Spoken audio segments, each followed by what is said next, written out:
सभी विद्यार्थियों को मेरा नमस्कार। तो देखिए बालकों, अभी हम जिस पाठ का अध्ययन कर रहे हैं वह पाठ है नागार्जुन द्वारा रचित जो कविता चल रही है। उसके अंतर्गत हमने एक कविता तो हमने पढ़ी ली है, दंतुरित मुस्कान। और निश्चित रूप से उस दंतुरित मुस्कान में जैसा कि बताया गया था कि बालक की जो मुस्कान है वो निष्कपट, निस्वार्थ और निश्चल होती है। इस तरह का भाव पर आधारित वो कविता दंतुरित मुस्कान हमने उसका अध्ययन कर लिया है। और अगर उससे वंचित है तो निश्चित रूप से आप उसका भी अध्ययन कीजिए। वैसे आपकी सुविधा के लिए उसका लिंक मैं आई बटन और नीचे डिस्क्रिप्शन में भी दे दूंगा, वहां जाकर के भी आप देख सकते हैं। आज हम इसी पाठ का जो दूसरी कविता है फसल, उस फसल कविता का अध्ययन करेंगे। नागार्जुन के जीवन का संक्षिप्त परिचय हमने पिछले भाग में प्राप्त कर लिया था। अब हम फसल जो शीर्षक है उसका अध्ययन प्रारंभ करते हैं। तो देखिए बालकों, फसल इस नाम से कोई भी ऐसा नहीं है जो परिचित नहीं है। और हमने कई बार देखा कि इस संसार में प्रकृति और मनुष्य, इस शब्द पे गौर करना, प्रकृति और मनुष्य यह एक दूसरे पर निर्भर है। अगर मनुष्य कोई उपलब्धि हासिल करता है तो निश्चित रूप से प्रकृति का भी उसमें योगदान रहता है। इसलिए प्रकृति के प्रति हमारे मन में सकारात्मक भाव होना चाहिए, प्रकृति के प्रति हमारे मन में प्रेम होना चाहिए। यही हमारा सहयोगात्मक भाव होना चाहिए। सहयोगात्मक भाव होना चाहिए। सहयोगात्मक का मतलब हमको प्रकृति इतना कुछ देती है तो हमारा भी फर्ज बनता है उस प्रकृति की रक्षा करना। क्योंकि हम करते क्या है, फसल को आधार माना जाए तो फसल में हम करते क्या है, हम बीज लाए, जमीन में बीज गाड़ा, बाकी प्रक्रिया तो जमीन ही करती, धरती ही करती सारा काम। एक दूसरी बात और बताते हैं इस पाठ में कि एक दूसरे के प्रति सहयोग के भाव से ही सारे कार्य संपन्न होते हैं। अगर बात की जाए फसल की तो फसल भी हम ये माने कि कोई ये कहे मैंने उत्पादन की है फसल, ऐसा संभव नहीं है। उस फसल के पीछे कई लोगों का हाथ रहा है, कई लोगों का योगदान रहा है, कई प्रकृति का और मनुष्यों का, कईयों का योगदान इसमें रहता है। तो एक ये पाठ जो है हमको ये भी प्रेरणा देता है कि हमें एक दूसरे के प्रति सहयोगात्मक भाव रखना चाहिए, चाहे वो प्रकृति हो या मनुष्य हो। जैसे यहाँ पर पहली पंक्ति में जो जोर दिया है कि एक के नहीं, दो के नहीं, कि किसी एक व्यक्ति या दो व्यक्ति के बदौलत कोई कार्य सिद्ध नहीं होता है। ढेर सारी नदियों के पानी का जादू, अगर ये फसल तैयार है तो ये एक या दो के नहीं, ढेर सारी नदियों के पानी का एक तरीके से जादू है।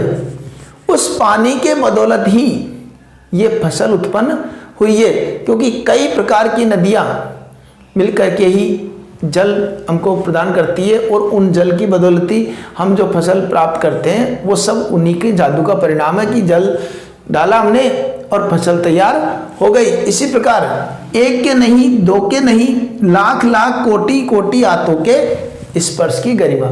कोई एक या दो व्यक्तियों का नहीं, लाखों, लाख लाख अर्थात लाखों, कोटि कोटि, करोड़ों हाथों के स्पर्श की महिमा, गरिमा है ये। अर्थात एक फसल को उगाने में लाखों करोड़ों हाथों का योगदान रहता है। एक तरीके से हम देखा जाए तो हम फसल उगाने के लिए जहाँ से बीज प्राप्त करते हैं वह बीज भी कहाँ से लिया, उन बीज को उत्पादन में किस किस ने योगदान दिया, उन सब का भी योगदान उस फसल उत्पादन में हो गया। फिर बीज को जब जमीन में गाड़ा तो जिसके माध्यम से, और हाँ का किसके माध्यम से, ट्रैक्टर के माध्यम से, तो ट्रैक्टर की तरफ घूम जाए तो ट्रैक्टर किसने बनाया, उसके उपकरण किसने बनाया, ऐसे करोड़ों लाखों लोगों का योगदान उस फसल में हो जाता है। अगर हम पुस्तक में पढ़ते हैं तो पुस्तक केवल एक का योगदान नहीं है। पुस्तक में भी देखा जाए तो पुस्तक भी जिसने कागज निर्माण किया, वो वृक्ष जिसने उगाया जिससे कागज प्राप्त हुआ, फिर कौन सी मशीन में गया वो जहाँ से कागज निर्माण, तो उस मशीन में कितने लोगों का योगदान रहा मशीन बनाने में, और फिर उसके साथ कितने लोग, ऐसे अनगिनत लोगों का सहयोग हमको अप्रत्यक्ष रूप से उसमें प्राप्त होता है। इसी प्रकार फसल में भी होता है। कुल मिलाकर एक दूसरे के सहयोग से ही सारा काम संभव होता है। एक के नहीं, दो के नहीं, हजार हजार खेतों की मिट्टी का गुणधर्म। अगर देखा जाए तो एक या दो खेतों के नहीं, हजार प्रकार की, हजार हजार खेतों के मिट्टी का गुणधर्म इन फसलों में झलकता हुआ नजर आता है। फसल क्या है, बात ही आती है आखिर फसल क्या है, और तो कुछ नहीं है वह, फसल और तो कुछ नहीं। कभी कोई मानते हैं, कभी मानते हैं कि फसल और ज़्यादा कुछ नहीं है। क्या है फसल? नदियों के पानी का जादू है ये। अगर देखा जाए तो फसल क्या है? एक तरह से नदियों के पानी का जादू है कि नदियों का पानी उस फसल में गया, खेत में गया और उसने उस फसल को अंकुरित किया और फसल हमारे सामने खिल करके तैयार हो गई। तो उस फसल में कहीं न कहीं नदियों का योगदान भी मुख्य रूप से है। हाथों के स्पर्श की महिमा, और अनेक लोगों के हाथों के स्पर्श की महिमा भी उस जगह नजर आती है। तो हमको ये दिख रहा है कि फसल वास्तव में देखा जाए तो सभी के सहयोग से वो फसल उत्पादन हुई है।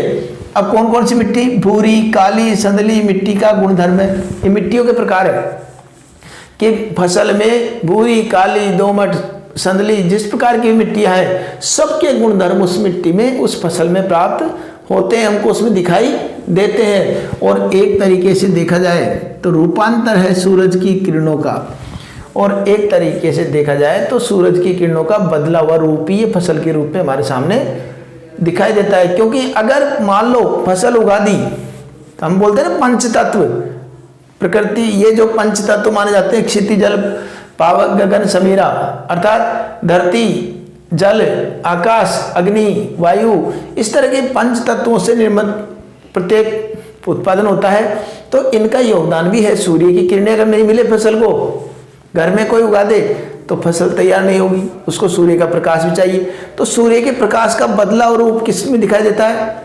फसलों में। तो एक तरीके से देखा है सूर्य की किरणों का बदला हुआ रूप ये फसल है। सिमटा हुआ संकोच हवा की थिरकन का, और कहीं न कहीं हवा की धड़कन का भी इसमें हमको संकोच रूप में हवा की धड़कन का भी इसमें रूप दिखाई देता है। अर्थात फसल को उगाने में हवा भी अपना योगदान देती है, जल भी अपना योगदान देता है, प्रकाश अर्थात अग्नि भी अपना योगदान देती है, सूरज की किरणें भी योगदान देती है, और इसके साथ साथ लाखों करोड़ों हाथ भी इसमें योगदान देते हैं। तो फसल जैसे प्रश्न आ जाए कि फसल उत्पादन में किन किन के सहयोग रहता है, तो फसल उत्पादन में लाखों करोड़ों लोगों के हाथों के साथ साथ इस प्रकृति के जो पंच तत्व है, चाहे वो धरती हो, आकाश हो, वायु हो, जल हो, अग्नि हो, ये सब जो है इसके अंतर्गत इन सब का बदला हुआ रूप हमको फसल के रूप में दिखाई देता है। इस तरह का उत्तर हम लिख सकते हैं। ठीक है, यहाँ पर देखा जाए तो कोटि कोटि, लाखों लाख, अर्थात एक जैसे शब्दों की पुनरावृत्ति हो रही है, तो पुनरुक्ति प्रकाश अलंकार इसमें हम लिख सकते हैं। पुनरुक्ति प्रकाश अलंकार लिख सकते हैं। छोटी मोटी अलंकार की जानकारी हमको होना आवश्यक है। अलंकार की ज़्यादा जानकारी के लिए आप अलंकार वाले भाग देख सकते हैं। अब देखिए इसकी जो व्याख्या हमको करनी पड़े तो वो हम किस प्रकार करेंगे, उसको भी एक बार देख लीजिए। व्याख्या के लिए हमको क्या करना है कि व्याख्या के लिए हमको हमेशा की तरह पहले हमको प्रसंग लिखना है। प्रसंग, प्रसंग में क्या लिखना है? प्रस्तुत पद्यांश, प्रस्तुत पद्यांश हमारी पाठ्य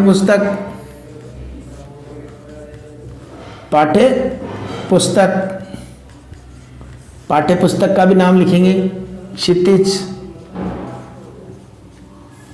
के अंतर्गत नागार्जुन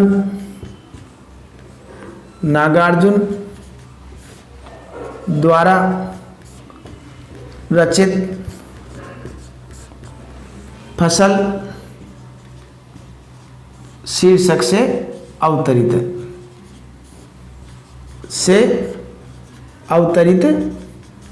है। इसमें कवि ने प्रकृति और मनुष्य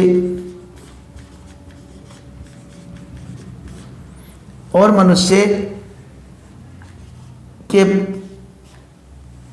सहयोगात्मक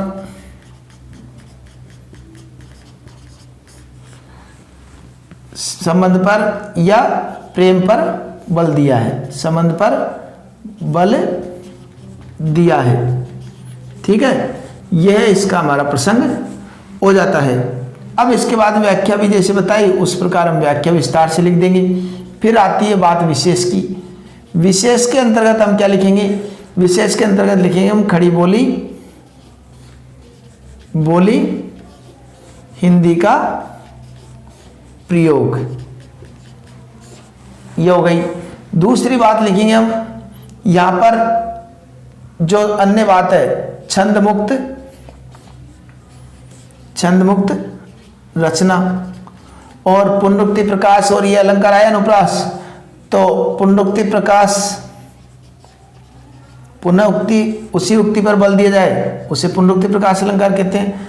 प्रकाश अलंकार का प्रयोग, अलंकार का प्रयोग, ठीक है।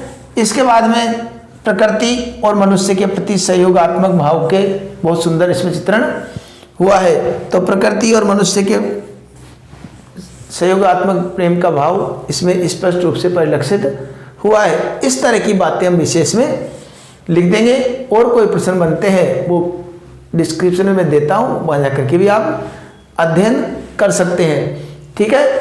आशा करता हूँ ये पाठ आपके भली प्रकार समझ में आ गया होगा। इसी प्रकार की सामग्री आपको समय पर प्राप्त हो जाए, इसके लिए आप चैनल को सब्सक्राइब कर लीजिए। मिलते हैं अगले भाग में, तब तक के लिए धन्यवाद।